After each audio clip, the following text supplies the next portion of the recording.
Juan Kapitulo 6, versikulo 35. Si Jesus miingon kanila, "Ako mao ang pan nga naghatag sa kinabuhi. Ang muari kanako dili nagayod gutomon, ug ang mutuo kanako dili nagayod uhawon." Ang mga puno Pan sa kinabuhi. maglikon unta sa mong pagtuo ug gagakabi sa pagtuman sa imong mahal nga kasuguan.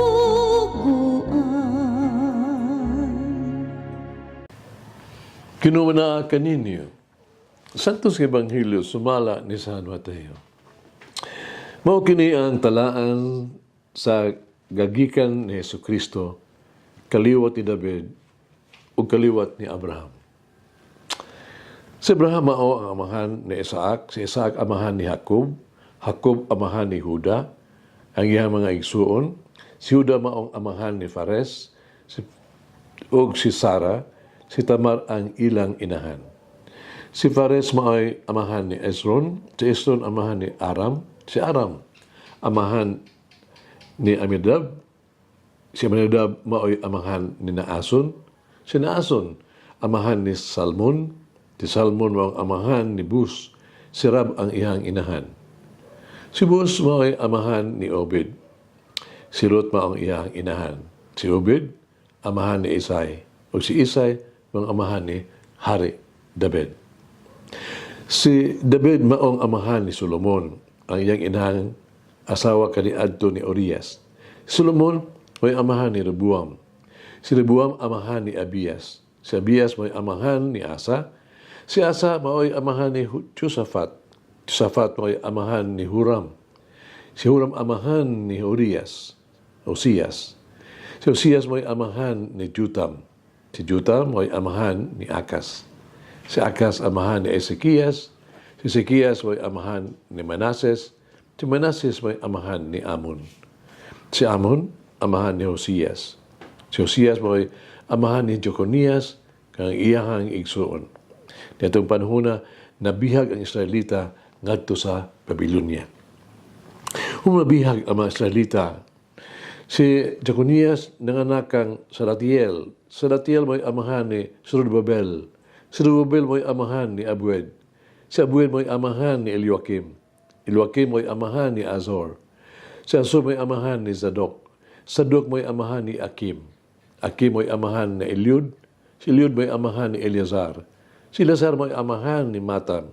Si Matan mo'y amahan ni Jacob. Si Jacob mo'y amahan ni Jose, ang bana ni Maria, na mo'y inahan ni Jesus, ang nganlag Mesiyas. Busa, may napulog upat kakaliwatan gikan kang Abraham hangtod ni Hari David. Na napulog usab upat kakaliwatan gikan ni David hangtod sa panahon sa pagkabihag sa Israelita. Ug laing napulog upat kakaliwatan gikan sa pagkabihag hangtod nga nataho ang Mesiyas. Ang Ebanghelyo sa Ginoo. Pasalamati ang Ginoo kay siya maayo, ang iyang gugma mulungtad hangtod sa kahangturan. Pasalamati ang Diyos sa tanang mga Diyos, ang iyang gugma malungtaron. Pasalamati ang Ginoo sa mga Ginoo, ang iyang gugma balungtaron.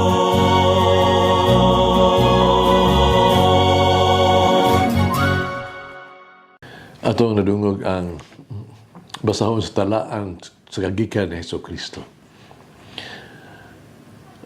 Unsay imong sugilanon sa imong kinabuhi? Nahibaw ka ba sa imong kaliwatan? Tingali mga dungog kag bahin sa mga kaliwatan, kaliwat nimo nga wala nimo mailhi. nga madiskribuhan lang nimo diha sa unyas resulta sa mga DNA test. Testing ba sa dugo. Sayon nga makita kung ngano nga kini nga mga pagsulay yung testing ba igamit aron sa pag-ila sa atong kaliwatan. Gusto natong mahibalaan kung diin o kinsa ang atong kaliwat. Makapaikag na tanawon kung giunsa ang pagsubay sa sugilanon sa atong kaliwatan. Makapaikag usab nga makita kung unsa nga ato ang DNA kaliwatan nga padayag pila lang ka wala damha nga mga twist o laraw nga naglambigit naglink sa mga tao o tesig usa nga wala na lang damha. Kung atong hisgutan ang pagbasa sa Ebanghelyo karong adlaw sa ingon niining pagiha, ang una nga ingon og usa ka taas, dili maayo nga lista sa mga ngalan nga nahimong usa ka makaikag kaayong pagpangita no sa ato ang bahandi. Kini mga tawhana silang tanan kaliwatan kabahin sa imong kaugalingong sa atong kaugalingong espirituhanong kagikan. Ang ilang DNA nagpuyo diha kanato ug kanimo ug nagapadayag sa dugang pang no dugay nga makalimtan nga sikreto sa imong kaliwatan. Kini ang punuan sa katigulangan ni Jesus. May wala ka sa biological nga relasyon sa bahin sa bisan kinsa niining mga tawhana apan wala ka mabag-o bisan unsa wa mabag-o hinumdumi nahimo kang usa ka kalakbit sa lawas ni Kristo. Imong igsuon siya ug kaliwat ka sa iyang pamilya. Buti pasabot ang iyang kagahapon mausab ang imong kagahapon ang iyang kaliwat. Busa unsay gipadayag ni Mateo bahin sa atong kaliwatan. Una, nga adunay kaliwatan ta sa pagtuo. Kabilin sa pagtuo. Ang ubang mga ngalan, familiar, no? Abraham, Jacob, Jose, Maria. Mahimong nimong hinumduman ang ilang mga istorya, umatingala ka sa ilang mga giagiang mga pag-antos ba, pagpaningkamot. Haron sila makatuman o sa kabubuton sa Diyos, faithful to God. Mahimong nimong sa ulogon ang ilang mga kinabuhi sama sa imong pagmahal o sa mga pagpahanduman, mga paghandom sa ito ang sang katigulangan.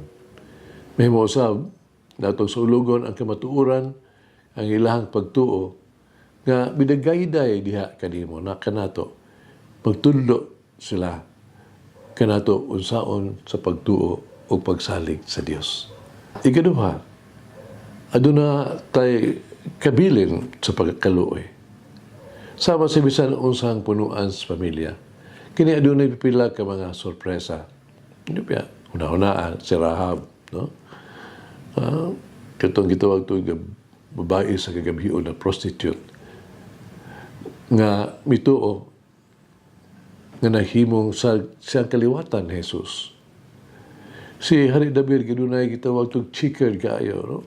Nga kasaysayan tungod sa iyang pagkamakasala usab. Pero ang kaluoy sa Dios dako kaayo. Aron lamang nga kining kasalanan ba patabunan. Siyempre ang istorya wala matapos diha kanato o kanimo. Nagpadayon kini diha sa kinabuhi sa atong sa mga anak, sa inyo atong mga anak, so maabot ka kaliwatan. Mahimo natong isulti ang kini usa ka walay katapusan nga kabilin sa grasya.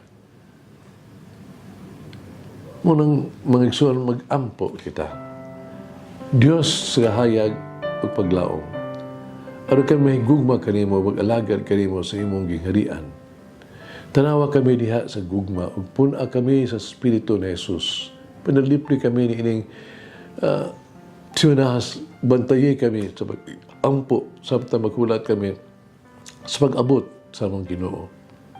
Si Jesu Kristo, kinsa mao ang kahayag sa kalibutan, kinsa buyog hari, ubang kanimog sa Espiritu Santo, sa ka-Diyos hangtod sa kahangturan. Amen. Mama Mary, seat of wisdom, guide me in the way of wisdom. Mulangin ang Diyos magagahom sa tanan, Amahan, Anak, Espiritu Santo. Amen. May the Lord of the divine mercy bless us all, heal us from all diseases and suffering. Ayun unta niya kita, tanang mga sakit na sa lawas o sa kalag, body and soul. In the name of the Father, the Son, and of the Holy Spirit. Jesus, I trust in you. Amen. Whoever eats the bread of life will never hunger, says the Lord. Kay galaan inyong nabati ang pagpaambit ug hamubong pamalandong sa pulong sa Dios pinaagi sa tulumanon pan sa